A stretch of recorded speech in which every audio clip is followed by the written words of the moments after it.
Bonjour à tous, avec l'aide de Dieu, nous allons étudier le traité Sota d'Afrav Dalet, Hamoud Aleph 24a. Nous sommes au milieu de la Mishnah, sa deuxième ligne. Ve'eilu lo shotot ve'lo notot tuva. Voici les femmes, ni ils boivent les eaux de la Sota, ni ils encaissent leur ketuva. Comme on l'a déjà mentionné dans les cours précédents, encaisser la ketuva veut dire lorsque l'homme divorce la femme ou lorsqu'il quitte le monde, eh bien, il a une somme d'argent dans laquelle il s'est engagé à donner à la femme qui est écrit dans la ketuva. Donc, c'est ce qu'on appelle la femme qui encaisse la ketouva, qui prend sa ketouva. Donc, quelles sont les femmes que ni ils vont boire les eaux de la sota, ils ne peuvent pas le faire, et ni ils encaissent la ketouva?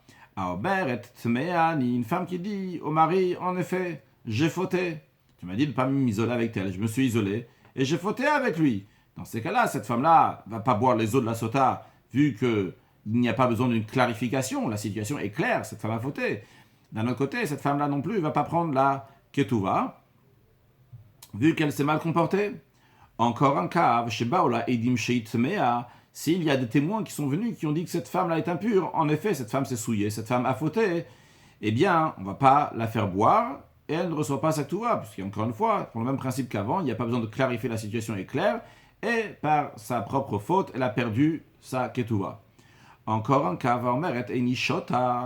et la femme qui dit, je ne veux pas boire, donc, elle ne la fera pas boire, mais elle ne va pas recevoir sa ketouva. Amar bala mashka. Si le mari l'a dit, je ne veux pas la faire boire, ou bien, chez bala bader, encore un cas, que le mari a eu un rapport avec sa femme dans le chemin, donc entre chez eux à la maison, jusqu'à venir à Yerushalayim au Bet Hamikdash au temple, là-bas pour voir le Kohen. Donc, si bala bader, ces femmes-là notent l'autre ketouva. Ils vont prendre la ketouva, parce que c'est à cause du mari qui ne vont pas boire. Donc la ketouva, ils vont l'encaisser. Par contre, velo shotot, ils ne vont pas boire. Rashi, amar bala ni mashka, shebala baalea baderer, shehu garamla. Donc c'est le mari qui a causé que la femme, chez l'autre tishte, qu'elle ne peut pas boire. Dans ces cas-là, notre ketuvata, elle encaisse sa ketouva. Mishnah continue. Meitu balenat sheloshatu. Si les maris ont averti, donc un mari il a averti sa femme, il a mis en garde, il a fait ce qu'on appelle le kinouï. Et après, il n'y a pas eu, la femme elle stira, elle s'est isolée. Il n'y a pas eu l'occasion de faire boire la femme parce que le mari est mort avant. Le mari est mort avant qu'elle boive. Il y a une discussion, quelle va être la lacha? Bet Shammai Yom, Bet Shammai disent, not l'tuva velo shotot. Ils encaissent leur ketouva, c'est pas leur faute, leur mari il est mort. Mais velo shotot, on ne peut pas les faire boire parce qu'il n'y a que le mari qui peut faire boire sa femme. Comme voyons dans Rashi, Meitu Baalem, Shel Kol Sotot Anistar, donc de tous les sotot qui sont isolés au Rouyot Lishtot et que potentiellement ils ont la possibilité de boire ces eaux. Velo Ispikulash Kotan, mais les maris n'ont pas encore eu l'occasion de les faire boire Choulou, etc., alors qu'ils sont morts. Eh bien, d'après Bet Shammai, ils vont encaisser la Ketouva. Par contre, Velo Shotot, ils ne vont pas boire des Ba'inan. Car il y a besoin d'appliquer ce qui est écrit dans le verset, Vehe via Ishet Tishto, que l'homme va amener sa femme pour boire. L'homme, il n'est plus là, il est mort. Ça, c'est l'opinion de Bet Shammai. Ou Bet Hillel Omrim, Bet Hillel disent Oshotot, ou bien ils boivent, et donc ils peuvent recevoir la ketouva s'ils restent en vie, s'ils n'ont pas fauté. Olon Ketuvatan, et s'ils ne peuvent pas boire, ils ne peuvent pas encaisser leur ketouva. Rashi ou Bet Hillel Omrim Oshotot, Olon Ketuvah, ou bien ils boivent, ou bien ils ne peuvent pas prendre, encaisser leur ketouva. Kloma, c'est-à-dire, Mitor Shel Oshotot, Bet Hillel veut dire, vu que ces femmes-là ne peuvent pas boire les eaux de la sota, vu que le mari n'est pas là, eh bien, c'est la raison pour laquelle que l'onotot ktuva, ils ne prennent pas la ktuva. Au Bigmar, dans la Gemara, pas dans le cours d'aujourd'hui, mais plus tard, nous verrons la machloket, la raison de la discussion Bet Shammai et Bet Hillel. Meuberet, continuons la Mishnah, Meuberet Chavero. Une femme qui est enceinte de son ami, ça veut dire enceinte de son ami. Rashi nous explique, Meuberet Chavero Shemet.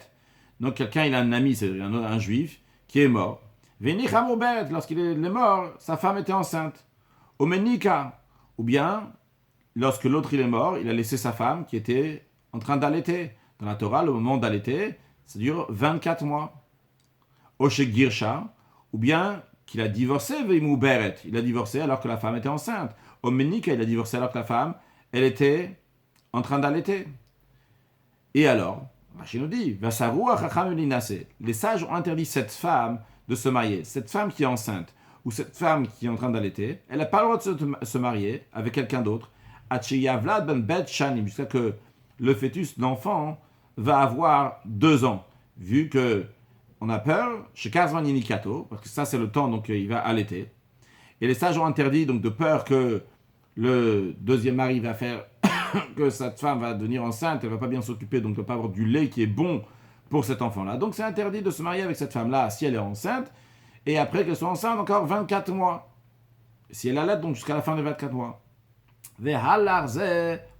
Cette personne-là, un deuxième juif est parti et s'est marié avec la femme de ce défunt, ou cette femme qui était divorcée, alors que cette femme était enceinte, ou bien elle était dans les 24 mois qu'elle allaitait. Vekchinela. Et à la suite de ça, donc pendant ces 24 mois, il a averti sa femme, il a mis en garde de ne pas s'isoler avec telle et telle personne, et elle s'est quand même isolée. Eh bien, l'oshota, elle ne boit pas. Pourquoi? Parce qu'elle n'a pas le droit de rester avec lui. Les sages ont interdit de se marier avec cette femme. Rashi, le Mishnah continuons. Mouber et Ravero, ou Menek et Ravero. Et donc, la Menek, donc une femme qui allait, donc qui était mariée avec quelqu'un, l'oshotot velo notot ktuva. Ni ils boivent, ni ils encaissent la ketuva. D'Ivri Rabbi Meir, ça c'est l'opinion de Rabbi Meir, vu que cette femme n'est pas apte, n'est pas digne d'être mariée avec cette, ne convient pas avec cette personne-là, puisque les sages ont interdit que cette femme va se marier avec lui. Donc fait partie des femmes qui sont interdites de se marier avec telle personne, et donc ils ne boivent pas les eaux d'Asota. Ça c'est l'opinion de Rabbi Meir. Les sages ne sont pas d'accord avec Rabbi Meir. Ils disent non. Ici, il ne s'agit pas d'une femme qui est interdite à l'éternité pour cette personne, puisque Yacholou le Hafisha, il peut se séparer d'elle. Et après, Ola Chazir et la Chazman, après, à la fin des 24 mois, se remarier avec elle. Donc ça ne fait pas partie des femmes qu'on a vues à la fin du cours précédent, que un Kohen Gadol, par exemple, il s'est marié, un grand prêtre s'est marié avec une veuve qui lui est interdit. C'est interdit à l'éternité. Cette veuve, elle sera toujours interdite. Ici, ce n'est pas le cas. Les sages disent, il va attendre un peu. Cette femme-là, elle sera permise. C'est la raison pour laquelle, donc d'après les sages, cette femme-là peut, oui, boire les eaux de la sota. Rashi, Yachalou la Afisha, Atrav Dalet Chodesh, jusqu'à 24 mois. Il attend jusqu'à que, après la date que la femme elle a eu l'enfant, vont passer 24 mois. Ou la Chazir, et après se remarier avec elle, revenir avec elle. Il casse. C'est la raison pour laquelle, d'après les Chachamim, cette femme-là, c'est une femme qui convient à être mariée avec cette personne-là. Donc ça, c'est l'opinion dans le Machlok et dans le Rabbi Meir Chachamim. Voyons encore un cas. Aïlonite, une femme qui est aïlonite. C'est qui une aïlonite? Rachid nous dit Duchinita. Duchinita de l'oyalda qui parle d'enfant. Duchinita, ça veut dire un bélier mâle. Un bélier, c'est un mâle. C'est pas une femelle. Donc, il ne peut pas avoir d'enfant. Donc, aïlonite, c'est un langage de aïl qui veut dire un bélier. Rachid nous explique, Shemime Ima, que depuis les entrailles de sa mère, c'est-à-dire depuis qu'elle est née, Nivret Kar, elle a été créée comme ça. Ve'en la simane Isha, elle n'a pas les signes de puberté d'une femme. L'odadin, ni les seins, v'lo se'arot, ni les poils de puberté. Ve'kola ava, elle a une voix grave comme celle d'un homme. Donc c'est une aïlonite. Elle ne peut pas avoir d'enfant, donc il s'agit donc qu'elle a déjà grandi, elle n'a pas eu tous ces signes de puberté qu'une femme elle a. Elle est appelée donc une aïlonite. Une aïlonite, elle ne peut pas avoir d'enfant. Ou Keina, une femme âgée, une vieille femme, donc une vieille femme aussi ne peut pas avoir d'enfant. Ou bien Vesheina Rouya Leiled, ou bien une femme qui ne peut pas avoir d'enfant. Comment ça? On a déjà tout dit, a priori, l'aïlonite, c'est une femme qui ne peut pas avoir d'enfant. Rachidi nous explique, chez Shatat Kos Ikarin. Et Ikarin, elle a bu un verre de stérilité. C'est-à-dire qu'elle a bu un produit, elle a bu quelque chose qui fait qu'elle devient stérile. Et alors, toutes ces femmes-là, que ce soit la ilonite, ou bien que ce soit la femme qui est vieille, ou bien la femme qui ne peut pas avoir d'enfant, le point commun de tous, c'est qu'ils ne peuvent pas avoir d'enfant, eh bien, eux, va surot le kaima, on n'a pas le droit, c'est interdit de rester marié avec elle, les michenobanim, pour quelqu'un qui n'a pas d'enfant, il n'a pas le droit de rester marié avec ces femmes-là. Pourquoi? Sharenitstav ou Israël, al-Piria Verivia, parce que le peuple juif a l'ordre de se fructifier, se multiplier. Avec ces femmes-là, il ne peut pas se fructifier, se multiplier. Donc ça rentre dans une catégorie, a priori, ça peut rentrer dans les catégories des femmes qui sont interdites que nous avons vues avant. Alors la question est, est-ce qu'ils peuvent boire les eaux de la sota ou pas? Réponse, lo not lot tuva, velo shotot. Ni peuvent encaisser la ketuva, ni boire. Donc ça c'est l'opinion des sages. Rabbi Eliezer Omer, par contre Rabbi Eliezer n'est pas d'accord avec les sages. Et il dit, Yachol ulisa isha acheret. Il peut se marier avec une autre femme, puisque la Torah permet de se marier avec plusieurs femmes. C'est uniquement plus tard, à l'époque de Rabbeinu Gershon Meor HaGolak, c'est interdit de se marier avec deux femmes. Mais dans la Torah, on a le droit de se marier de deux femmes. Donc c'est la raison pour laquelle il dit, il peut très bien se marier avec la Ilonite, avec la vieille femme, avec la femme qui a fait qu'elle devient stérile. Et bien qu'il est marié avec elle, il se marie avec une deuxième femme, et avoir des enfants avec l'autre femme. Donc, elle n'est pas vraiment interdite. Cette personne-là, c'est l'homme qui doit se marier avec une femme qui peut faire des enfants. Donc très bien, il peut se marier aussi avec une femme qui ne fait pas d'enfants, et une avec qui fait des enfants, comme ça il va faire la mitzvah d'avoir des enfants. C'est la raison pour laquelle, que d'après Rabbi Eliezer, cette femme-là peut boire les eaux de la sota. Puis, Usha kol hanashim, tous les autres femmes.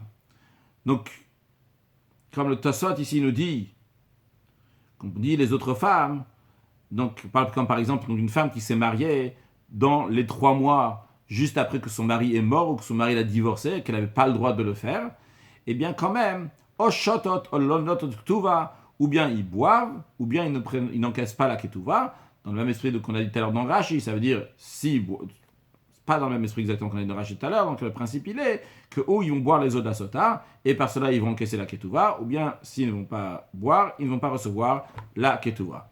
La Mishnah rajoute, Eshet Kohen, la femme d'un Kohen, Shota, elle boit les eaux d'Asota, et après, si elle n'est pas morte à la suite de ça, ou Muteret le Bala, elle est permise à son mari. Rashi, Eshet Kohen, Shota, Muteret le Bala, im Nimtzet Nekiya, si je trouve qu'elle est propre, c'est-à-dire qu'elle n'a pas été souillée, qu'elle n'a pas fauté. Et Rashi nous rajoute, Bigmara Parik Pshita, la Gemara demandera plus tard, Pshita, c'est évident, pourquoi la femme d'un Kohen, si elle n'a pas été souillée, elle serait interdite au Kohen. Continuons la Mishnah. Eshet Saris, la femme de quelqu'un qui est stérile, Shota, elle boit, ou Muteret le Bala, à la suite de ça, elle est permise à son mari. Alors pourquoi on aurait pensé que Rashi, Eshet Saris, qui gagne, comme par exemple chez Nistaris Achashenesa, qui est devenu stérile après s'être marié avec elle. Pourquoi Rashi nous souligne ça, qu'il est devenu stérile après qu'il s'est déjà marié avec elle, et après seulement il est devenu stérile, il a été castré. Des kalma shrivat baal boel, parce qu'il y a eu un rapport du mari avant le rapport de la personne qu'on soupçonne, qui est le boel, que peut-être il a eu un rapport avec elle. Pourquoi c'est important? On apprendra ça dans le prochain cours. Il y a écrit le verset, il dit mi balade isher, que lorsque le Kohen parle à la femme sota, il lui dit, si un homme a eu un rapport avec toi, à part ton mari, quelqu'un qui est stérile, donc castré, il ne peut pas avoir un rapport avec sa femme. Si l'homme n'a pas eu de rapport avec sa femme, alors on peut, même si on soupçonne que quelqu'un d'autre a eu un rapport avec elle, elle ne peut pas boire les eaux de la sota. Il faut d'abord que Isher, que le mari a eu un rapport avec elle. Donc si la personne a toujours été stérile depuis sa naissance, avant le mariage, alors dans ces cas-là, on ne pourra pas amener cette femme-là pour boire. C'est pour ça que Rashi nous souligne, on parle d'une femme, de quelqu'un qui est stérile, qui est devenue stérile après le mariage. Mais le mari avait déjà eu des rapports avec sa femme. Et à la suite de ça, donc, on dit qu'elle boit, et Rashi nous dit Shota, ou Bigmara, Pshita. Dans la Gemara, a priori, c'est évident. Pourquoi on a besoin de dire que la femme d'un saris, la femme de quelqu'un de stérile, boit? Continuons la Mishnah, encore une chose, la Mishnah nous dit Alide kol arayot mekanin. Avec tous les arayot, on a le droit d'avertir, de mettre en garde sa femme. Les arayot, en plus le singulier, c'est erva. Erva, donc c'est des femmes qui sont interdites, des femmes, des hommes qui sont interdits donc l'un envers les autres, car c'est des membres de famille. Donc il peut y avoir par exemple le père, le frère, ça rentre dans ces critères de arayot. Alors est-ce que le mari a le droit de dire à sa femme, je ne veux pas que tu t'isoles avec ton père, avec ton frère ou pas? Justement, la Mishnah nous dit, quand il est kol arayot, avec tous ces arayot, avec toutes ces relations qui sont illicites, c'est potentiellement, donc qui n'ont pas le droit d'avoir de relation avec ces gens-là, de rapport avec ces gens-là, eh bien, mais kanin, on peut faire le kinouï, l'avertissement, chutz mina katan, à l'exception d'un mineur. Voyons Rashi, à l'idée que la kanim, qui n'est là, si le mari lui a averti, la mise en garde, je ne veux pas que tu vas t'isoler, mais à via, avec ton père, ou mais à chia, ou bien ton frère, tes frères, ou mais echad mikol arayot Torah, une de tous les arayot de la Torah. Venistera, elle s'est isolée. Eh bien, avec kinouï ou kinouï, son avertissement, sa mise en garde est considérée une mise en garde. Veneseret alav, elle devient interdite donc au mari tant qu'elle n'a pas bu. Veshota, elle devra boire. Au Bigmara, par Pshita, la Gemara demandera, qu'a priori c'est aussi quelque chose d'évident, pourquoi la Mishnah a besoin de nous le dire. On a dit qu'avec tout le harayot, donc le mari peut mettre en garde, à l'exception, chutz mina katan, à l'exception d'un katan, d'un mineur, dictif, qui a été écrit, vesharav ishota, qu'un homme va avoir un rapport avec la femme et non pas un katan. Encore une personne avec qui on ne peut pas faire le kinouï, on ne peut pas mettre en garde la femme, ne pas s'isoler avec cette personne-là, ou mish enoish, celui qui n'est pas un homme. Qui n'est pas un homme, ou mish enoish, Rashi nous dit qu'on va devoir attendre. Bigmara me faresh, dans la Gemara, on nous expliquera c'est qui n'est pas un homme. La Mishnah conclut, voici ceux que le tribunal va les mettre en garde. Rashi, si le tribunal voit que ces femmes-là, ils se comportent de manière impudique, eh bien, le mari n'est pas là on va voir tout de suite, le mari n'est pas là, et donc c'est le tribunal qui va les mettre en garde. Celui que le mari est sourd-muet, donc il n'a pas le moyen de mettre en garde sa femme. Onishtata, ou bien qu'il est devenu aliéné, donc il est dérangé maintenant, donc il ne peut pas le faire. Ou tout simplement, pas que il est là, mais il n'est pas là moralement, mais physiquement, il n'est pas là. Il est emprisonné. Donc le Bedin, le tribunal, va mettre en garde la femme de ne pas s'isoler avec telle et telle personne. Mais la Mishnah souligne, Lola Ashkota, c'est pas que le tribunal après pourra faire boire cette femme les eaux de la sota si la femme s'est isolée. Le Bedin ne pourra pas amener, le tribunal ne pourra pas amener cette femme boire les eaux de la sota. Alors à quoi ça sert?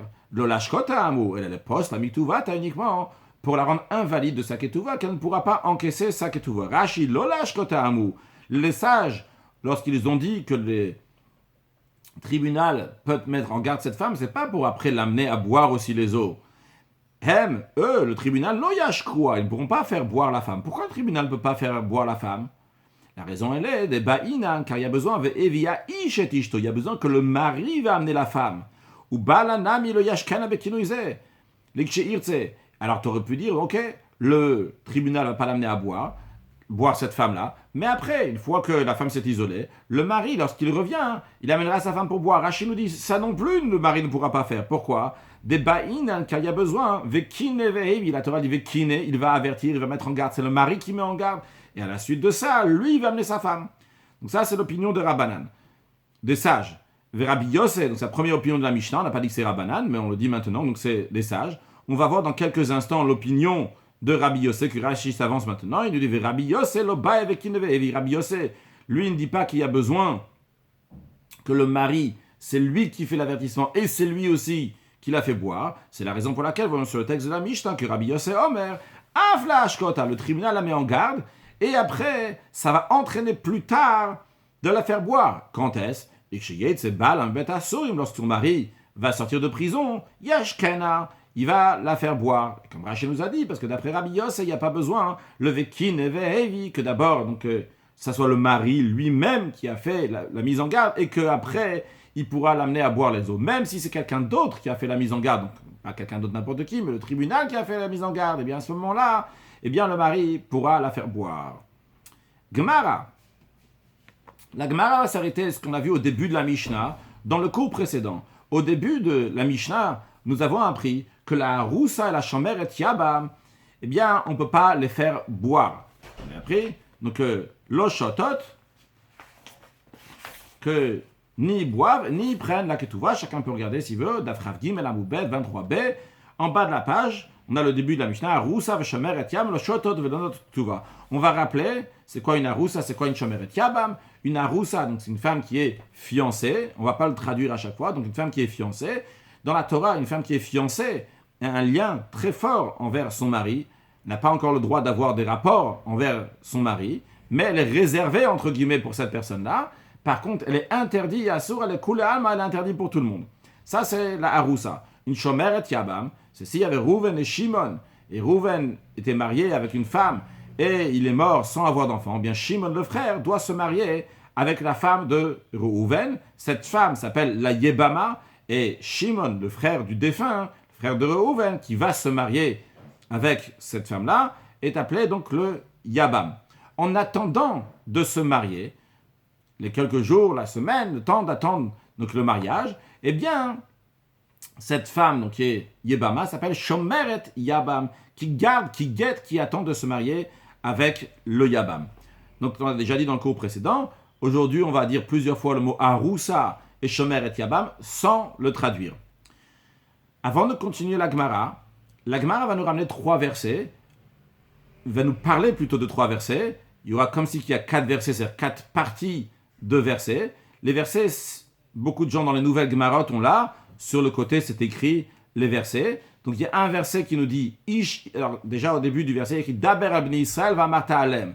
C'est un verset donc, qui est au début de la paracha de Sota, c'est dans la paracha de Nasso.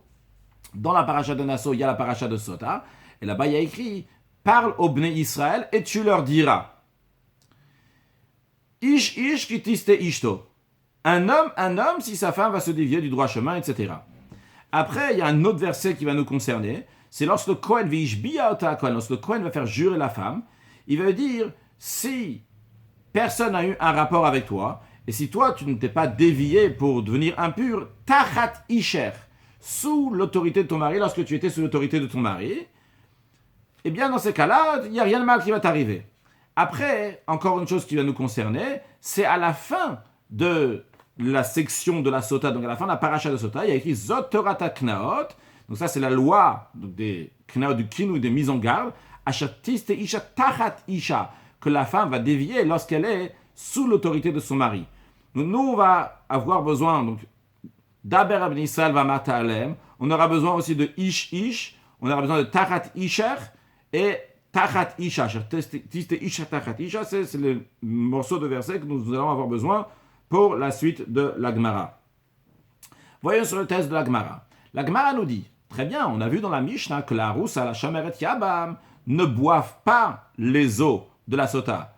J'en déduis de là que Mishta ou de l'Oshatia, n'est-ce pas, ça veut dire que boire, ils n'ont pas le droit de boire. Ah, par contre, en ce qui concerne Kinouï, en ce qui concerne l'avertissement, mais Kanela, le mari a oui la possibilité de faire Kinouï, quand on dit le mari ici, c'est le Harous, le fiancé à la Haroussa, ou bien le Yabam à la Shomeret Yabam, ils peuvent oui faire un avertissement, une mise en garde, et par cela, ils vont devenir interdits au Harous, au fiancé, au Yabam, vu qu'on a écrit, on a dit qu'ils ne prennent pas la Ktuva. Pourquoi ils ne prennent pas la Ktuva? Parce qu'ils deviennent interdits par cette mise en garde, n'est-ce pas? La Gemara donne, voyons Rashi, Hakinu Mekanela, les Aser Alav, pour devenir interdits au fiancé ou au Yabam. Mais des Katan, vu qu'on enseigne l'onot Ktuva qui ne prennent pas la Ktuva, j'en déduis qu'ils vont devenir interdits. Alors la Gemara demande, Mina Hanemile, d'où on apprend ce din-là, d'où on apprend cette loi-là, que le kin ou l'avertissement peut être utile pour que la femme va devenir interdite.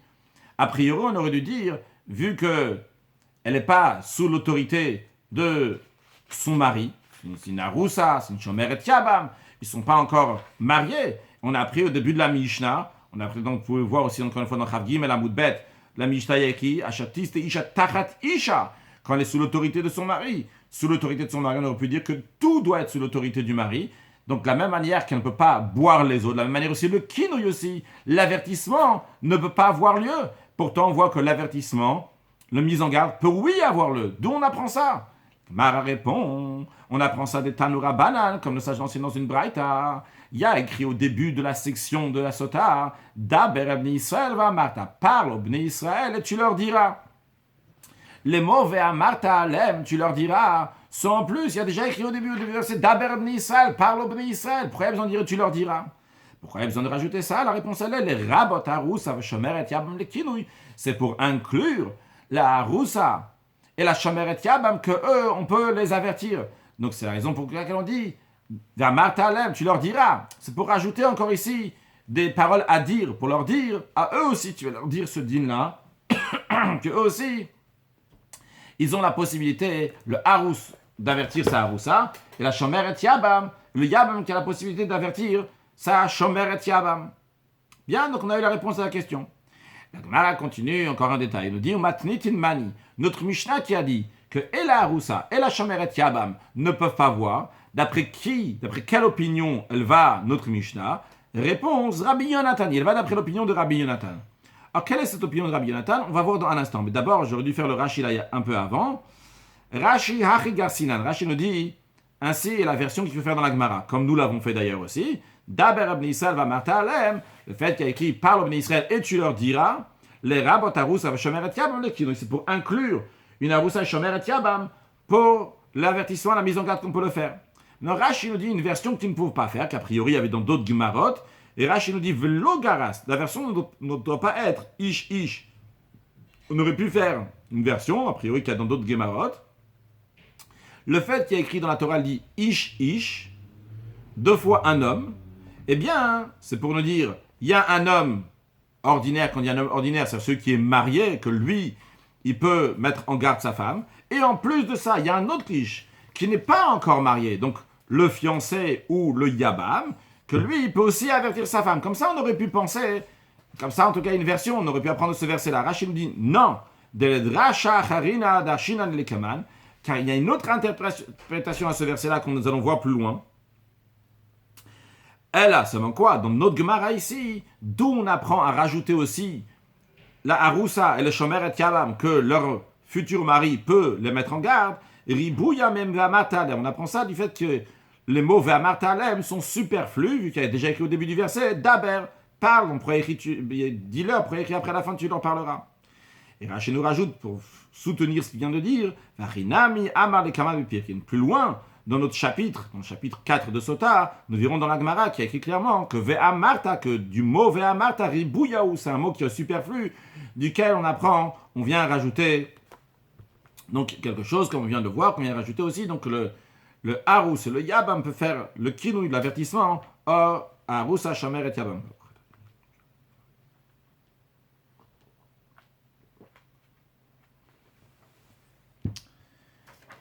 Continuons. Matnitin Mani, nous avons dit, la Mishnah va d'après qui? D'après Rabbi Yonatan et d'après Rabbi Yonatan.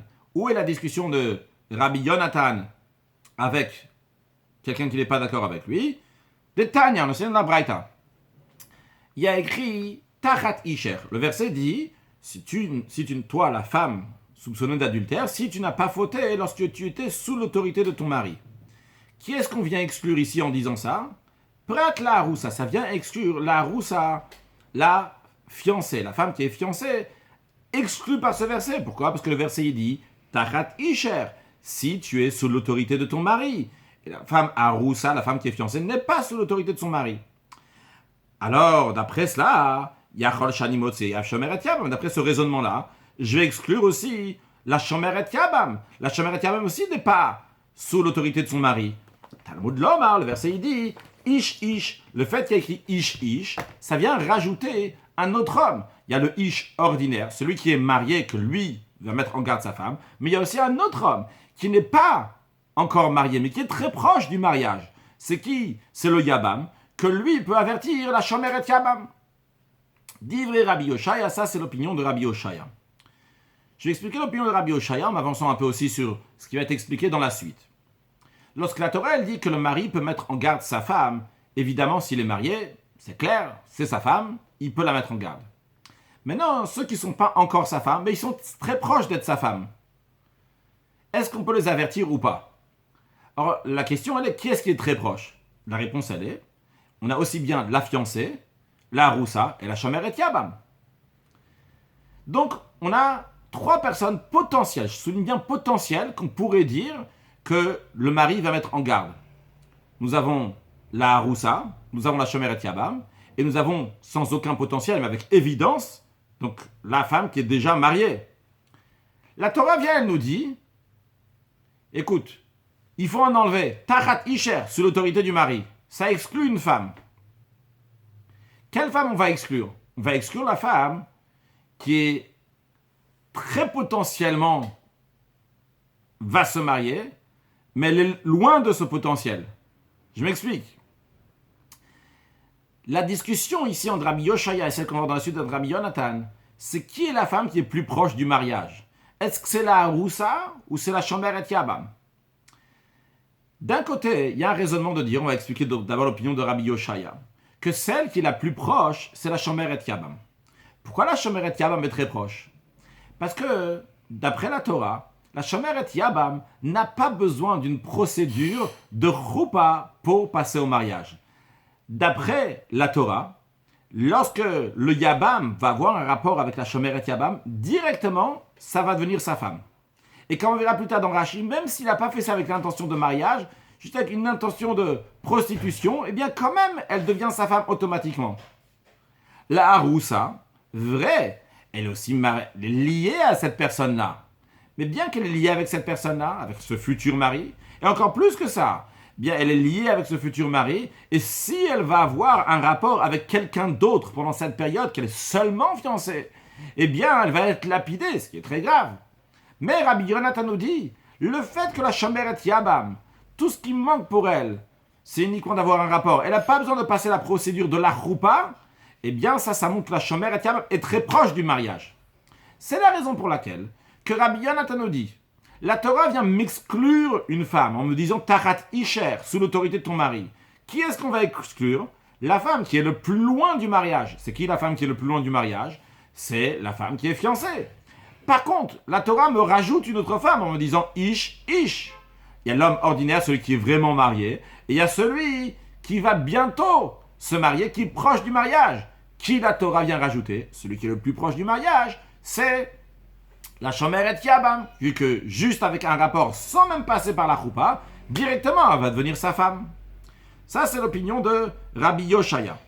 Sur le texte de Rashi, Yachol Shani Moti. Vu que la Torah m'a exclu la Haroussa, qu'elle, on ne peut pas l'avertir, j'aurais pensé aussi que je vais exclure la Shomeret Yabam, de Mashma Udka. Tu as du sens du verset Mashmalan Haroussa. Le verset veut nous sous-entendre. Une Haroussa, c'est-à-dire l'imouté Haroussa, nous exclure la Haroussa. Certains rajoutent ici l'imouté Haroussa. Donc, à la place de lire Haroussa l'imouté, ils lisent l'imouté Haroussa pour exclure la Haroussa. De lo karinan betachat isher. Car la Haroussa, elle, on ne considère pas qu'elle est sous l'autorité du mari. Aval Shomeret Yabam, d'après Rabbi Yoshaya, la Shomeret Yabam, karinan betachat isher, on la considère, oui, que tachat isher sous l'autorité du mari. Qu'il est mefaresh le kameh, qu'on va expliquer plus loin, dans le michas mesir le choupa, qu'on verra dans quelques lignes l'opinion de Rabbi Yonatan, que cette femme-là, qui est Shomeret Yabam, n'a pas besoin de passer par la choupa. Ça, c'est l'opinion de Rabbi Yoshaya. Continuons la Gemara. La Braïta nous dit maintenant l'opinion de Rabbi Yoshaya. Donc, l'opinion de Rabbi Yoshaya en deux mots, ce qu'il faut se rappeler, c'est que d'après lui, la Haroussa ne boit pas, mais la Shomeret Yabam va oui boire les eaux d'Asota. Maintenant, l'opinion de Rabbi Yonatan, qui est celle de notre Mishnah aussi, Rabbi Yonatan dit Tachat Isher. Il y a un verset qui dit que la femme doit être sous l'autorité du mari. Sous-entendu qu'on vient exclure une femme ici qui n'est pas sous l'autorité du mari. Qui est-ce qu'on va exclure? La première exclusion d'après Rabbi Yonatan, c'est l'exclusion de la Shomeret Yabam. Parce que d'après Rabbi Yonatan, nous allons voir dans la suite que pour lui, la femme qui est le plus loin, c'est pas question qui est plus loin, plus proche du mariage d'après lui, c'est quelle femme est plus rattachée à ce mari. Et lui dit la femme qui est le moins rattachée au mari, c'est la Shomeret Yabam. Pourquoi? Je dis oralement ce que nous allons voir dans la suite. La Haroussa, la fiancée, comment elle s'est attachée au mari? C'est Reuven, il est parti, il a dit, moi je veux me marier avec Rachel. Donc quand il a dit, je veux me marier avec elle, c'est lui qui a fait ce lien-là entre Reuven et sa femme Rachel. Ça, c'est un point. Un deuxième point, Rabbi Yonatan nous dit aussi, la Haroussa, si elle va avoir un rapport pendant la période qu'elle est fiancée, elle va être coupable, elle va être lapidée. Par contre, la Shomeret Yabam, comment elle est arrivée chez Reuven, chez Shimon, comme vous voulez, comment elle est arrivée chez le Yabam? Elle est arrivée chez le Yabam du ciel, elle est tombée du ciel, c'est pas lui qui est parti la chercher. Ça, c'est un. Encore une deuxième chose, Rabbi Yonatan te dira, cette femme, pendant la période qu'elle est Shomeret Yabam, si elle a eu un rapport avec quelqu'un, elle ne sera pas coupable de ce qu'il a d'être lapidé. Donc, le lien entre l'homme et la femme ne sont pas si fortes. Donc, lorsque la Torah vient m'exclure une femme, on vient exclure celle qui est le plus loin, qui serait logique de l'exclure, plutôt que la femme qui est proche de lui. La femme qui est mariée, ça y est, comme on a dit, il n'y a pas de discussion sur ça. La femme qui n'est pas mariée, celle qui est le plus proche, on l'exclura en deuxième étape, mais non pas en première étape, s'il faut l'exclure. Donc en première étape, il y a écrit Tachat Isher, sous l'autorité de ton mari. On vient exclure ici une femme. Quelle femme? Rabbi Yonatan te dit, c'est la Shomeret Yabam. Otsi Shomeret Yabam, alors peut-être je vais exclure la Shomeret Yabam, l'autre c'est Haroussa, peut-être je ne vais pas exclure la Haroussa, la fiancée. Non, Talmud Lomar, le verset, il y a un deuxième verset qui fait encore une deuxième exclusion, qui vient exclure une deuxième femme. C'est à la fin donc, du sujet des versets de la Sota. La Torah dit Asher tiste isha tachat isha, que la femme a dévié lorsqu'elle était sous l'autorité de son mari. Donc encore une fois, en plus de la première exclusion du verset tachat isher, sous l'autorité de ton mari, on a encore une deuxième exclusion quand on dit tachat isha, sous l'autorité de ton mari. Encore une deuxième fois. Pas la haroussa, ça vient exclure aussi la haroussa. Mais encore une fois, on l'exclut en deuxième étape seulement, vu que cette femme-là elle est encore plus proche du mariage d'après Rabbi Yonatan, vu que c'est lui qui l'a choisi, et si elle faute, elle va recevoir la skila, elle va être lapidée. Donc, on exclut pas la haroussa. Donc, d'après Rabbi Yonatan, nous avons deux versets.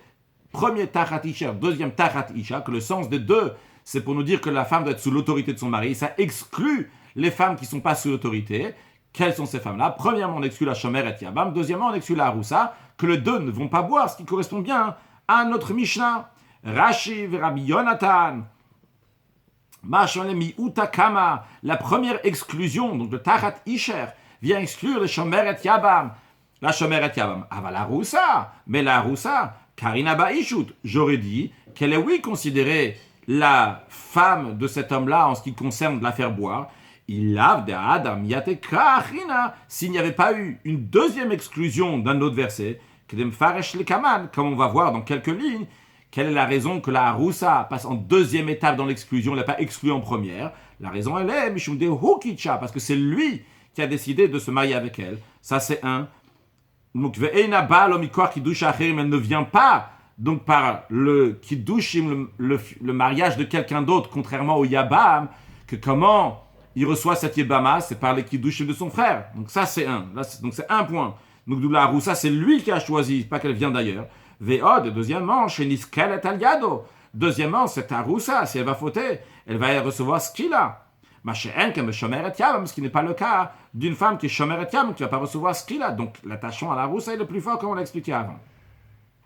Et la Gemara nous explique ce que nous avons déjà dit oralement. Mar, maître, ici en faisant référence à Rabbi Yonatan, Alim, Haroussa, c'est plus fort pour lui le lien du mari avec la fiancée. Pourquoi des kiddush d'idées? Parce que c'est un fiançailles que lui-même a fait. Ça, c'est un point. Et deuxièmement, Vesoklim aliado, si elle faute, pendant cette période-là, elle va recevoir ce qu'il a, elle va être lapidée. Rashi, Mar, maître, donc Rabbi Yonatan, Alim, Haroussa, Rabbi Yonatan, Chashiv, Haroussa, elle est plus importante. Le lien entre Haroussa avec son mari pour considérer Isha Gmura, qu'elle soit considérée une femme, la femme de ce monsieur-là, Tfemi Shomer et Yabam, plus considérer la femme que la Shomer et Yabam. Pourquoi? Parce que la Haroussa, premièrement, de Kiddush et d'idée, c'est lui qui a fait ce fiançailles, Chalidé Kiddush et Atzmo Baalo, parce que les Kiddushin de lui-même, cette femme, lui est venue. Ça, c'est un. Deuxièmement, Vesoglin Aliado, elle reçoit lapidé Imzinta, si elle a fait l'adultère, Niskelet Bishvilo, elle va être lapidé Bishvilo pour lui, parce que lui, il a fiancé. Par contre, donc ça, c'est l'opinion de Rabbi Yonatan. Continue dans la Gemara, ou Mar, par contre, maître Rabbi Yoshaya, Alim ale Shomer et Yabam. Il dit non, le lien du mari avec la Shomer et Yabam est plus fort. Pourquoi? Dans le Michasa Messire le Choupa. Parce qu'il ne manque pas ici qu'elle passe sous la Choupa. Qu'est-ce que ça veut dire? Rashi, dans le Michasa Messire le Choupa, des Niknet le Yabam. Elle est entre guillemets achetée, elle est acquérie, elle devient la femme du Yabam, mais Biagrita uniquement en ayant un rapport. Va filou biznout. Même si le rapport n'a pas été fait avec une intention de se marier avec elle, mais juste par prostitution. Que maintenant cette femme-là, cette Shomer et Yabam, s'il a eu un rapport avec elle, quelle que soit la raison pourquoi il a eu un rapport avec elle, même si ce n'était pas avec l'intention de mariage, eh bien elle est sa femme à 100%. Qui dit comme on dit ça dans le traité Yebamot, dans le Mishnah, et plus tard dans notre chapitre aussi, on ramènera ce sujet-là. Bien, donc on a eu l'opinion aussi bien de Rabbi Yoshaya, aussi bien l'opinion de Rabbi Yonatan. Maintenant, avant de continuer, voyons. Nous avons vu, Rabbi Yonatan avait deux versets. Rabbi Yoshaya, avait deux versets. Premièrement, le verset de Tachat Isher. Et deuxièmement, le verset de Ish Ish. Avec Tachat Isher, il a exclu la Haroussa. Avec Ish Ish, il a inclus la Shomer et Yabam. Après, on a Rabbi Yonatan. Rabbi Yonatan avait deux versets. Le Tachat Isher et le verset Tachat Isha. Donc maintenant ici, on a un verset qui a été interprété, le Ish Ish, qui a été interprété uniquement par Rabbi Yoshaya et non pas par Rabbi Yonatan. Et nous avons le verset de Tachat Isha, qui a été interprété uniquement par Rabbi Yonatan et non pas par Rabbi Yoshaya. Alors la Gemara demande, Rabbi Yonatan, Aïe Ish, ce verset donc de Ish, que Rabbi Yoshaya a interprété. Maï Avid, qu'est-ce que Rabbi Yonatan va en faire de ce verset-là? Gemara répond, Mi Bael, et Rabbi Yonatan a besoin de ce verset-là, les rabot, pour inclure Eshet Cheresh, la femme d'un sourd-muet, Eshet Shote, la femme donc de quelqu'un aliéné, Eshet Shimum, la femme de quelqu'un qui a une stupeur de cœur, donc quelqu'un qui est plus fermé de lui-même, il ne va pas prendre à cœur d'aller avertir, mettre en garde sa femme. Et alors que quoi? Rachi les rabot Eshet Cheresh Veshote, que quoi? Chez Bedin Mekaninaen, que le tribunal, c'est eux qui s'occupent de les avertir. Ou Braïta, Yibishile Pirkin, c'est une Braïta que nous verrons à la fin de ce perek, donc de ce perek de Sota. Rashi, on tourne à page Rav Dalet Amud Bet, Shimum, Rashi nous explique, la couille Betimon lève, qu'il est frappé par stupeur du cœur, donc quelqu'un qui est enfermé, qui ne sait pas, qui ne va pas vous prendre à cœur, donc ne va pas s'occuper d'avertir sa femme. Donc on a compris qu'est-ce que Rabbi Yonatan fait avec le verset de Ish, que Rabbi Yoshaya avait interprété à sa manière pour inclure la Shomeret Yabam. Maintenant, Rabbi Yoshaya, autour de Rabbi Yoshaya, de s'expliquer qu'est-ce qu'il fait avec le deuxième verset que Rabbi Yonatan a ramené. Rabbi Yonatan a ramené le premier verset Tachat Isha et le deuxième Tachat Isha. Qu'est-ce que Rabbi Yoshaya va faire avec le verset Hay Tachat Isha Mayavid? Et qu'est-ce qu'il en fait de ce verset Tachat Isha? Rashi, Hay Tachat Isha Batra, celui qui est à la fin, parce que le premier c'est Tachat Isher. Et après à la fin, il y a écrit Tachat Isha. À Amou Besof Parasha, qui dit à la fin de la section de Sota, Zot Torah Taknaot, ça c'est la loi donc des mises en garde qui ont été mises donc par le mari à la femme, Vegomer, etc. Isha Tachat Isha, c'est la suite du verset. Qu'est-ce qu'il fait de Tachat Isha? Kmar répond Mibael, et Rabbi Yoshaya a besoin, les Akish Ish le Isha, ve Isha le Ish, pour comparer l'homme à la femme et la femme à l'homme. À quel sujet il faut comparer l'homme à la femme et la femme à l'homme? Rachid nous laisse du suspense. Les Akish Isha le Ish, Braïta Ibishi le Pirkin, c'est une Braïta à la fin de notre Perek. Vehata Mefaresh le Mayechet, là-bas on expliquera pourquoi. On peut vous dire déjà dès maintenant un exemple, que la femme doit répondre Amen, Amen, lorsque le Kohen va lui dire, va le faire jurer. Si la femme est muette, elle ne peut pas parler. Donc elle ne peut pas être une femme, elle n'a pas les critères d'une femme sota. C'est le mari, il est muet, lui aussi, il ne pourra pas amener sa femme, vu que on est mekish isha le ish le isha, donc tout ce qu'il y a dans l'homme doit être dans la femme, ce qu'il y a dans la femme dans l'homme, dans les critères évidemment de la sota, comme on verra plus tard, Bezrat Hashem. On va conclure avec une halakha, après toute cette discussion à Roussa, Shomer et Yavam, etc. Eh bien, dans le Shulchan Aruch, Even Ezer, Siman Kufa Inchet Seif Bet, il y a écrit qu'un homme peut faire le kinu d'avertissement à sa femme, qu'elle soit Aroussa, qu'elle soit Nesua, ou bien donc mariée, ou bien qu'elle soit Zukuk Aleyam, c'est-à-dire qu'elle est Shomeret Yabam. Un sujet de Chassidut qui est lié indirectement avec le sujet que nous avons appris aujourd'hui. Nous avons parlé de la discussion de Rabbi Yonatan et Rabbi Yoshaya. Rabbi Yonatan et Rabbi Yoshaya, c'était deux compagnons que souvent on retrouve qui ne sont pas d'accord dans la Gemara. Dans l'écoute Sichot, Chelek Yudchet, dans Parashat Be'alotra, le Rabbi a une très belle explication qui s'appelle un Leshitatayu, donc la Shita de Rabbi Yoshaya et Rabbi Yonatan, qu'on retrouve dans plusieurs endroits. Quelle est l'opinion de Rabbi Yoshaya, quelle est l'opinion de Rabbi Yonatan? Il y a un fond ici, un point commun entre les deux. On ne va pas ramener ce qui est expliqué ici, même rien du tout ce qui est expliqué dans la Sikha, juste le point général que Rabbi Yoshaya, lui, voit d'après le Tzibour, d'après la communauté, la généralité, et Rabbi Yonatan voit d'après le détail. Donc c'est expliqué là-bas, peut-être on en parlera dans Daf Mem Zayin, parce qu'il y a un sujet donc, de Sota aussi, on voit là-bas Rabbi Yoshaya et Rabbi Yonatan, je ne promets pas qu'on en parlera, mais peut-être. Mais on va parler sur le plan spirituel, cette différence-là entre le Tzibour et le Yachid, et quand on parle spirituellement dans un sujet qui est fondamental, de d'aimer ton prochain comme soi-même. Il y a deux manières comment arriver à aimer son prochain comme soi-même. Il y a premièrement, qu'on va voir comment on est tous ensemble. Qu'est-ce que ça veut dire qu'on est tous ensemble? Comment on est à Tzibour? On regarde comment on est la généralité dans l'esprit de Rabbi Yoshaya, qu'on regarde tout le peuple juif ensemble. Par exemple, quand ça arrive le don de la Torah, nos sages disent que s'il manque un juif, eh bien on ne peut pas recevoir la Torah. Ou bien il y a écrit dans un jeûne où il n'y a pas des poches chez Israël, des fauteurs du peuple juif, c'est pas un jeûne, il faut que tout le monde soit là. C'est pas la qualité de l'individualité ici qui nous intéresse ici. C'est que il fait partie du clan, il fait partie de la généralité, il fait partie de tout le monde. Et il y a besoin donc de tout le monde. Ça c'est une manière de voir la généralité, le tzibour. Une deuxième manière de voir comment chacun a une qualité particulière. Et par rapport à cette qualité particulière, eh bien, il complète l'autre. Par exemple, la tête, elle complète le pied, complète la tête. Pourtant, c'est qu'un pied. Mais le pied a une qualité que la tête n'a pas. Eh bien, c'est la raison pour laquelle on va voir la qualité du pied. Ah, bien, j'ai besoin du pied. C'est vrai que je suis une tête, j'ai besoin du pied. Donc, comme ça, là, on va se compléter. Mais on regarde ici l'individualité, le yachid de chacun. Lorsque l'Admour Azaken, dans le Perek Lev, dans le chapitre du cœur du Tanya, nous explique donc l'importance de tous s'unir ensemble, il dit aussi bien, en effet, que tout le monde, que Kulan Matimo, tous les âmes correspondent, Avechan le Kulan, on a tous le même père, mais il dit aussi le prat, aussi le détail, va nefesh varuach miyodek doulatanu malatan, qu'est-ce que leur grandeur, leur qualité. C'est-à-dire que tu dois aimer l'autre juif, non seulement par rapport à la généralité, mais aussi par rapport aux détails. Et cet amour-là aussi, elle doit être Kamora. Alors à nous de travailler aussi bien de voir l'autre juif dans le klal, aussi bien dans le prat, dans la généralité, dans le détail. Et par cela, on va mériter qu'Akadosh Baruch Hu va nous rassembler tous ensemble. Ve'atem teluktu echad echad, dans deux manières. Aussi bien que Dieu va venir individuellement nous prendre, chacun un par un, là où on se trouve. Comme Rashi dit, comme si Akadosh Baruch Hu prend la main de chacun, nous ramène à Yerushalayim Ira Kodesh. Et qu'après, en généralité, le Kagadol Yashuvuena, qui est une grande assemblée, va revenir à Yerushalayim Ira Kodesh, dans le troisième temple reconstruit avec la venue de Mashiach. Now, excellente journée.